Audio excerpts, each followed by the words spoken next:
여러분 초등학교 들어가시면 이제 다양한 공부를 하게 되는데 그 중에 산수 혹은 수학을 공부합니다. 1학년 때는 덧셈, 뺄셈을 배우고 또 2, 3학년 때는 곱셈, 나눗셈을 배우다가 한 4학년, 5학년, 6학년이 되면은 이제 괄호에 대해서 배우게 됩니다.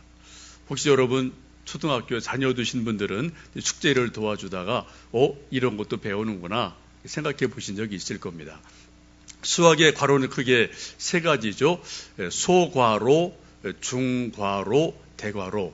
보시는 것처럼 이런 괄호들을 초등학교 고학년이 되면은 배우게 됩니다.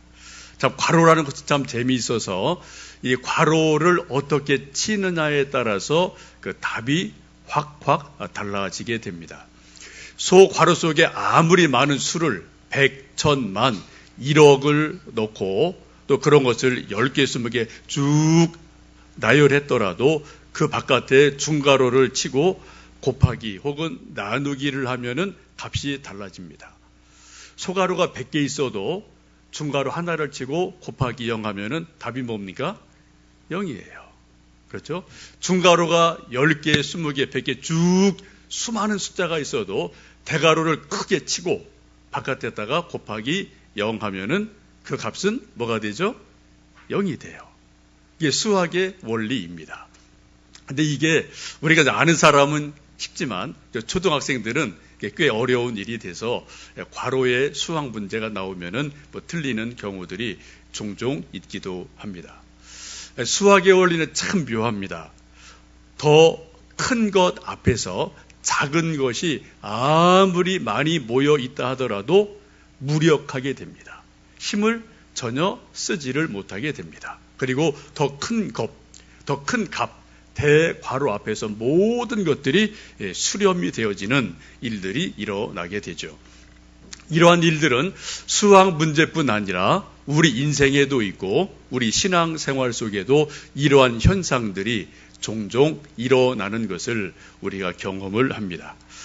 우리는 지금 민주사회를 살고 있지만 옛날 조선시대 보면은 신하들의 의견이 아무리 이렇다 저렇다 많은 의견이 있어도 마지막 왕이 이것으로 합시다라고 결정 지으면 왕명이 결론이 되는 거죠.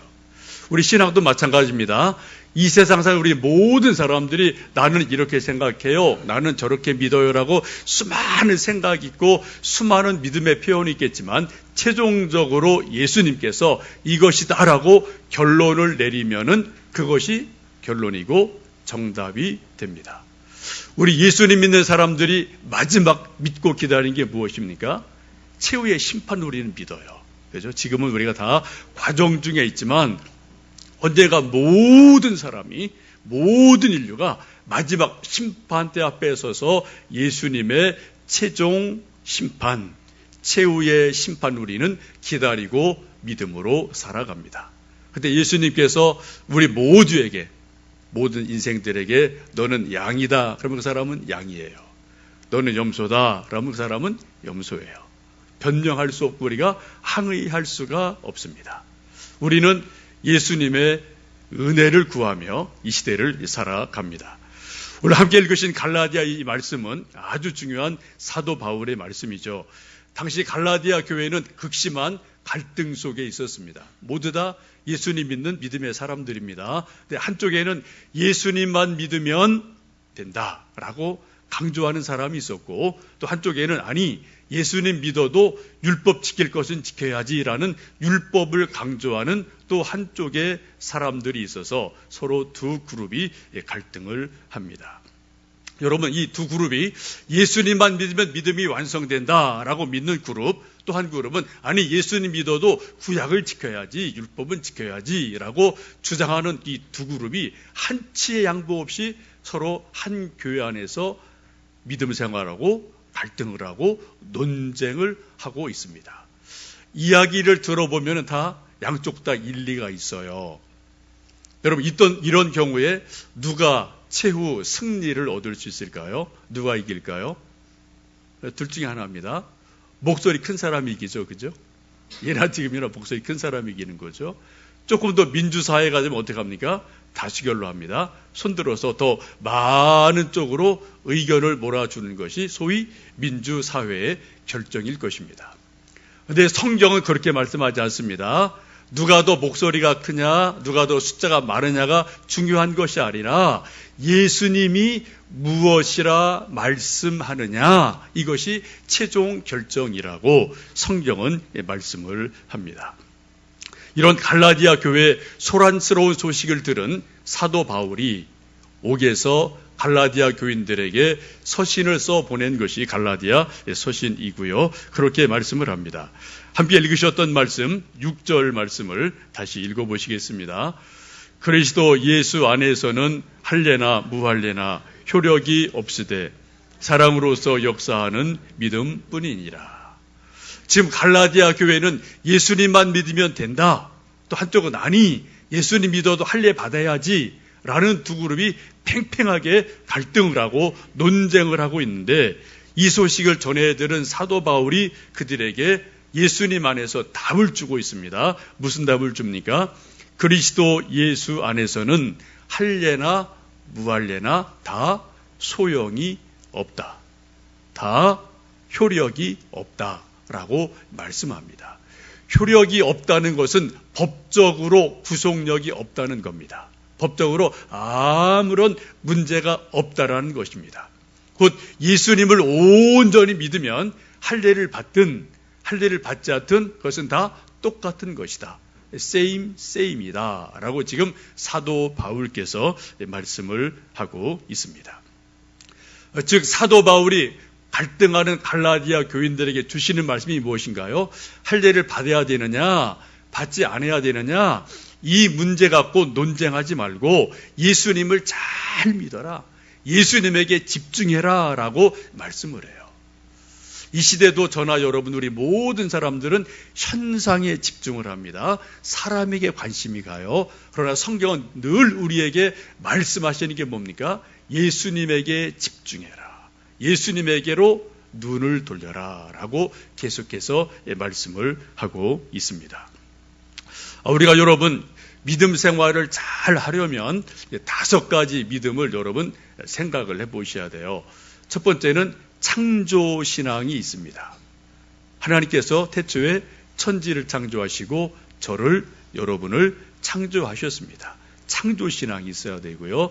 두 번째는 십자가 신앙이 있어야 됩니다. 예수님께서 나의 죄를, 여러분의 죄를 다 용서하신 십자가에 대한 확신이 있어야 돼요.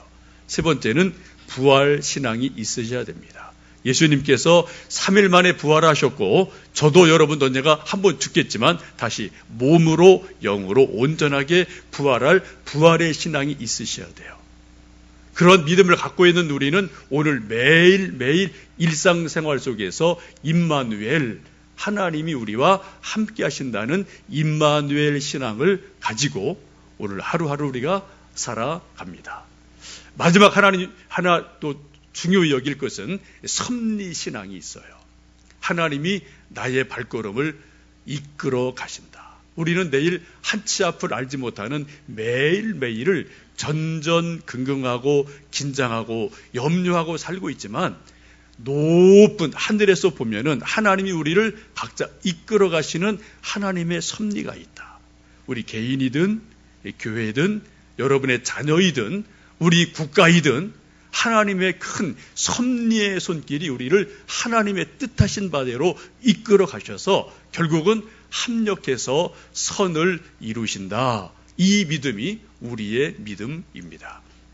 여러분, 지금 사도 바울이 갈라디아 교회에 여러 가지 말씀을 하시면서 하나님의 섭리에 대해서도 이 말씀 속에서 우리에게 가르쳐주고 있음을 보게 됩니다. 여러분, 하나님의 섭리가 무엇일까요? 괄호로 좀 표현을 한다면 저는 저대로 저의 소괄호가 있어요. 여러분 모두 다 여러분의 소괄호가 다 있습니다. 자기 경험, 자기 지식, 자기 어떤 책 본 것, 느낀 것, 저는 저대로, 여러분대로 다 자기 소괄호가 다 있습니다. 이 소괄호를 어느 누구도 쉽게 깨뜨리지를 못해요. 이 소괄호를 넘어가는 사람이 별로 있지를 않습니다. 세월이 가면 갈수록 자기의 소과로가 어떻게 돼요? 더 단단하게 굳어져요. 한 겹, 두 겹, 10겹, 30겹. 자기 경험, 자기 지식, 자기의 알고 있는 것이 절대화되어지고 다른 과로는 이게 틀린 거예요. 내 과로만 맞는 그러한 현상이 저에게도 있고 여러분들에게도 일들이 점점 일어나게 됩니다. 그래서 우리가 세월이 지나면서도 성장한다, 성숙한다는 것이 말처럼 쉽지 않은 일을 우리 스스로가 종종 경험을 하곤 합니다. 여러분, 저는 저대로, 여러분대로 각자의 소과로가 있는데 이 소과로를 어떻게 우리가 넘어갈 수가 있고 깨뜨릴 수가 있을까요? 하나님이 두 가지 방법을 쓰십니다. 한 가지 방법은 큰 고난을 우리에게 주실 때가 있어요. 고난을 주시면서 우리가 감당하지 못하는 아픔 중에서 나의 과로가, 내 경험이, 내 지식이 아주 쓸모없는 무력한 것이 된다는 것을 우리에게 가르쳐 주실 때가 인생에 한두 번은 누구에게나 있게 마련입니다. 어떤 큰 고난을 당하고 죽을 병에 걸리고 큰 시련을 당하면은 내 지식이 얼마나 무력한지, 내 힘이 얼마나 아무것도 아닌지, 내 경험이 얼마나 작은 것인지를 우리가 고백하지 않을 수 없는 그러한 일들을 우리는 종종 경험을 합니다. 제가 아주 오래전에 전전교회에 있다가 미국에 잠깐 공부하기 위해서 비자를 준비한 일이 있었습니다. 지금은 좀 쉽지만 옛날에는 참 까다로웠거든요. 한 3달, 4달 이렇게 서류가 왜 이렇게 많은지 쭉 서류를 다 준비하고 하여튼 다 이제 서류 넣고 비자 면접 날이 되어서 옛날 광화문 앞에 가서 한 2-3시간 새벽부터 줄 서서 기다렸지 않습니까? 10시간 기다려서 가서 인터뷰하는 거 2-3분에 끝나잖아요. 딱 인터뷰했는데 그 공사가 몇 마디 이렇게 말하다가 당신이 한국에 올 것 같지 않다라는 말을 하면서 그냥 딱 리젝트 소장을 찍어줘서 제가 한 3-4달 준비한 모든 계획이 수포가 돼버렸어요. 앞이 깜깜하더라고요. 다시 한번 돌아와서 좀 많은 분들의 도움을 받고 추천서를 더 받고 여러 가지 서류를 더 보완해서 재심을 요청했지만 한 번 안 되면 안 되더라고요. 역시 그것도 리젝트를 당하고 거부를 당했습니다. 제가 그거 하느냐고 여러분들 도움도 받고요. 또 이런저런 상담도 하고 많이 했는데 그 몇 달간의 애씀과 수고가 그냥 공사 한마디 안 돼요 라는 말 한마디로 와르르 무너지는데 정말 제가 얼마나 무력한 존재인지 제가 아무것도 아니라는 것을 절감을 했습니다. 그 다음에 어쩔 수 없이 차선으로 찾은 것이 캐나다를 가게 됐고 캐나다 가서도 고생을 좀 했습니다만 1년, 2년 좀 지나면서 제가 그때 순간순간 깨달은 것은 하나님께서 나를 동쪽이 아니라 서쪽으로 가시게 하셨구나라는 것을 제가 캐나다 머물면서 참 많이 깨달았어요. 그때 제가 머물면서 가장 많이 생각했던 단어가 하나님의 섭리라는 단어입니다. 하나님의 섭리하심. 제가 아무리 애를 쓰고 수고하고 몸부림을 쳐도 나의 작은 과로를 뛰어넘는 더 큰 대과로가 있구나. 하나님의 이끄심이 있구나. 하나님의 인도하심이 있구나. 이런 것들을 매일매일 느끼면서 하나님의 섭리하심, 그 섭리하심에 온 몸이 전율을 하고 감사하며 지냈던 시절을 지금도 기억을 합니다. 여러분, 우리 각 사람이 가지고 있는 자기의 소과로를 깨뜨리는 하나님의 방법 중에 하나가 고난이에요. 연단이에요. 우리의 계획, 우리의 지식, 우리 경험을 그냥 그대로 깨뜨려 버리고 우리를 고난 속에 던지실 때 역설적이지만 그때 우리 자신의 한계를 넘어가는 그러한 놀라운 은혜들이 우리에게 일어나게 됩니다. 또 하나는 하나님의 은혜가 강력하게 우리 속에 임할 때 그런 일들이 일어나요. 고난은 우리의 자기의 과로를 깨뜨리는 겁니다. 하나님의 은혜가 저나 여러분 속에 강력하게 불같이 임하게 되면은 이게 흘러 넘치게 돼요.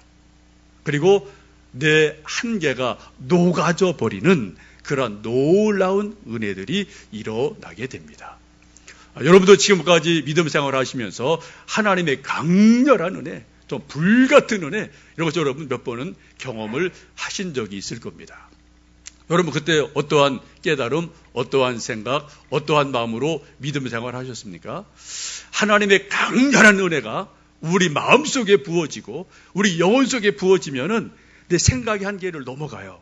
내 육체 한계를 뛰어넘습니다. 내 모든 어떤 한계들을 그냥 뛰어넘어서 정말 말 그대로 은혜로 되어지는 일들이 우리 인생 속에서 일어나거든요. 여러분, 요즘은 정말 살기 힘든 세상이고요. 특별히 영적으로 팍팍한 세상이고 혼란스러운 세상임에 틀림이 없습니다. 여러분, 저나 여러분이나 이 힘들고 어려운 세상에서 영적으로 승리하시려면은 다른 방법 없어요. 여러분, 은혜 구하셔야 돼요. 하나님, 내 영혼 속에, 내 육체 속에, 내 가정 속에 하나님의 은혜를 강렬하게 부어주십시오라고 우리 은혜를 구하지 않으면 저나 여러분이나 이 어려운 시대를 살아나갈 수가 없을 줄로 압니다. 지금 사도 바울이 말씀하는 것이 그런 말씀이에요. 지금 갈라디아 교회 속에 할례를 받아야 된다? 아니, 할례 안 받아도 돼 라는 두 가지 첨예한 대립이 계속 논쟁이 되어지고 있는데 사도 바울이 하는 말씀이 무엇입니까? 구약과 신약의 대립이죠. 그때 사도 바울이 하는 말씀은 예수님 안에서 구약이 다 수렴되어졌다라는 거예요. 할례를 강조하는 사람들은 구약이라는 괄호를 절대 못 넘어가는 거예요. 이걸요. 어떻게 이걸 넘어갑니까? 중요한 거죠. 그런데 예수님 안에 있는 사람은 구약 괄호를 넘어가서 더 큰 괄호가 있다. 이게 좀 더 큰 걸 보자라고 말하는 거죠. 그런 관점에서 지금 사도 바울이 말하기를 예수님 안에서는 구약이라는 괄호가 더 큰 괄호인 예수님 안에서 다 효력이 없다라고 말씀합니다. 6절의 말씀 보시면은 그리스도 예수 안에서는 이라는 말씀 여러분이 주목을 하시면 좋겠어요. 예수님 안에서는 할례 받는 것도 할례 받지 않는 것도 효력이 없다. 다 똑같은 것이다. 라고 지금 말씀을 하고 있습니다. 14절을 보시면 비슷한 말씀을 사도 바울이 갈라디아 교인들에게 말씀을 하고 있습니다. 우리 14절, 15절 읽겠습니다. 온 율법은 내 이웃 사랑하기를 내 자신과 같이 하라 하신 한 말씀에서 이루어졌나니 만일 서로 물고 먹으면 피차 멸망할까 조심하라 라고 말씀합니다. 오늘 함께 읽으신 갈라디아 말씀 보시면 예수님께서 갈라디아 교인들에게 큰 괄호치기를 새로 가르쳐 주시는 것이 두 가지가 나옵니다. 첫 번째가 6절의 말씀이에요. 예수 안에서는 할례 받는 것이나 무할례나 다 똑같다. 효력이 없다라는 말씀을 하시죠. 근데 지금 14절에서는 또 중요한 말씀을 합니다. 여러분 성경에 보시면 좀 볼펜 가지신 분들은 한번 줄을 치셔도 좋을 것 같아요. 온 율법, 한 말씀. 이게 서로가 대립이 되고 있죠. 온 율법은 구약을 말합니다. 한 말씀은 무엇입니까? 예수님의 말씀을 하고 있죠. 마태복음 22장에 보시면 율법사가 예수님에게 이렇게 질문합니다. 예수님, 구약에 수많은 율법이 있는데 이 율법 가운데 가장 큰 계명이 무엇입니까? 라고 질문을 합니다. 그 당시 유대인들에게 또 구약 성경의 율법은 613개의 율법이 있어요. 이 613개의 많은 율법 가운데 가장 큰 계명이 무엇입니까? 질문하는 것은 당연한 질문이겠죠. 613개의 질문 가운데 계명 가운데 365개는 뭐뭐 하지 마라 라는 부정적인 율법이고요. 248개는 뭐뭐 하라 라는 그러한 긍정 율법입니다. 이것을 랍비들은 이렇게 해석을 합니다. 248개의 계명, 뭐뭐 하라는 계명을 잘 지키면 우리 머리부터 발끝까지 있는 248개의 뼈 마디마디가 건강해질 것이다 라고 랍비들은 해석을 해요. 우리 사람이 머리부터 발끝까지 248개의 뼈 마디가 있답니다. 의사들 그건 뭐 동의하는 말이에요. 그래서 율법을 잘 지키면 우리 뼈마디가 건강하게 된다. 랍비 해석입니다. 그럴듯하죠? 또 365개의 뭐뭐뭐 하지 말라라는 그러한 부정 명령이 있는데 이 부정 명령을 만약 우리가 어기고 하지 말라는 것을 우리가 하게 되면 어떻다고요? 365일 매일매일 우리 마음이 괴로울 거다라고 랍비들이 해석을 합니다. 저는 개인적으로 참 기가 막힌 해석이다라고 생각을 하고 동의를 합니다. 여러분 613개의 구약에 있는 수많은 율법들은 쉽게 말씀드리면 소괄호에 있는 하나하나의 뭐뭐 해요, 뭐뭐 하지 마시오라는 그러한 하나하나의 율법들이에요. 이 613개의 소괄호 안에 있는 계명을 중괄호로 묶어낸 게 뭡니까? 그게 뭐죠? 그게 10계명이에요. 613개를 10개로 요약을 하죠. 또 이 10계명을 율법사 질문처럼 가장 큰 계명이 무엇입니까라고 질문했을 때 예수님 뭐라고 말씀합니까? 사랑이다 라고 하나로 딱 말씀을 하고 있습니다. 도표에 보시면은 밑에서 위로 쭉쭉 올라가게 되어 있는데 옆으로 해도 좋을 것 같아요. 613개 계명이 10계명으로 중괄호가 되어지고요. 또 그것은 결국은 사랑이라는 한 말씀으로 요약이 되어지게 됩니다. 예수님이 그렇게 말씀하죠. 가장 큰 계명이 무엇입니까? 라고 말씀할 때 주 너의 하나님을 마음을 다하고 정성을 다하고 뜻을 다해서 사랑해라. 내 이웃을 내 몸처럼 사랑하라 라고 말씀을 합니다.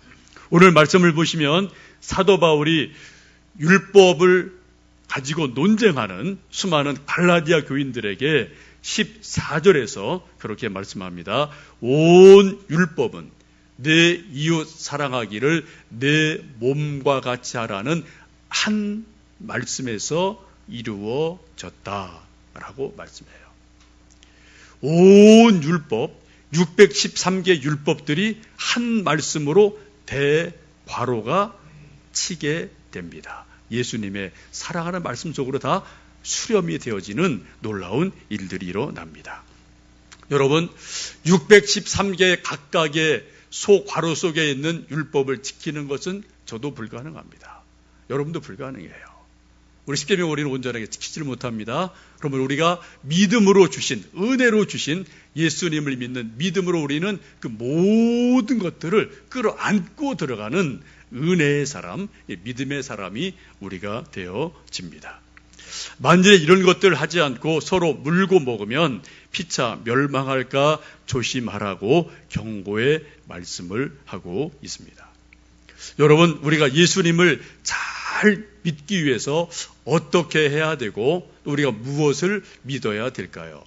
예수님께서는 그렇게 말씀합니다. 누구든지 나를 따라오려거든 자기를 부인하고 제 십자가를 지고 나를 쫓을 것이니라 라고 말씀을 합니다. 여기에 자기를 부인한다는 것이 예수님을 따르는 가장 첫 걸음이에요. 이게 되지 않으면 그 다음에 십자가 못 집니다. 여러분, 이건 확실하게 연결되는 거거든요. 칼빈이라는 종교개혁자가 있는데 칼빈은 기독교 강요에서 우리 예수님 믿는 기독교인들의 소위 영성생활의 세 가지 핵심이 뭐냐? 자기 부인, 자기 십자가를 지는 것, 다른 사람 십자가 지는 거 아니에요? 내 십자가 자기가 지는 겁니다. 자기 십자가 지는 것, 또 천국을 묵상하는 삶, 이 세 가지가 우리 신앙생활의 핵심이라고 이야기를 합니다. 자기 부인을 영어로 셀프 디나이얼이라고 말을 하죠. 내 스스로가 내 연약함을 인정하는 거죠. 내 지식에, 내 경험에, 내 모든 것들이 온전하지 않음을 인정하고 그것을 뛰어넘으려고 애를 쓰는 것, 이런 것이 바로 자기 부인이기도 합니다. 아까 말씀드린 것처럼 저도 저 자신의 경험이 있고 지식이 있어요. 자기 소과로를 저도 뛰어넘기가 참 힘들어요. 여러분도 뭐 그런 경험을 종종 하실 겁니다. 우리 자그마한 소과로를 뛰어넘는 가장 중요한 방법이 무엇입니까? 둘 중에 하나예요. 하나님 우리에게 고난과 연단을 주시든 아니면 하나님의 큰 은혜를 부어주셔서 우리를 흘러 넘치게 만들어 주시든 둘 중에 하나가 있습니다. 하나님은 양손을 통해서 한 손에는 고난이라는 것을 움켜쥐고 계시고 한 손에는 은혜를 붙들고 계셔서 때로 우리에게 고난을, 때로 우리에게 은혜를 부어주실 때가 종종 있기도 합니다. 저도 저 자신에게 바라고 우리 또 모든 교우들에게 바라는 것은 하나님의 불같은 은혜가 저에게 부어져서 여러분에게 부어져서 내 육체 한계를 뛰어넘고 내 소가루를 뛰어넘는 그런 놀라운 은혜가 있기를 주님의 이름으로 축복합니다. 나의 한계를 뛰어넘는 가장 중요한 게 뭐라고요? 오늘 말씀 보시면은 사도 바울이 말하기를 온 율법은 내 이웃 사랑하기를 내 자신과 같이 해라. 내 몸처럼 이웃을 사랑하라. 라는 한 말씀에서 이루어졌다. 완성되었다라고 말씀을 하고 있습니다. 이 시간 여러분, 우리 모두 다 하나님 이 연약한 육체 위에 내 믿음 위에 하나님의 큰 은혜를 좀 부어주셔서 좀 흘러 넘치게 좀 해주세요. 나의 한계를 흘러 넘치는 은혜를 좀 내게 부어주십시오. 믿음을 주십시오. 은혜를 주십시오. 우리 좀 간절히 갈망하는 마음으로 오 나의 자비로운 주여.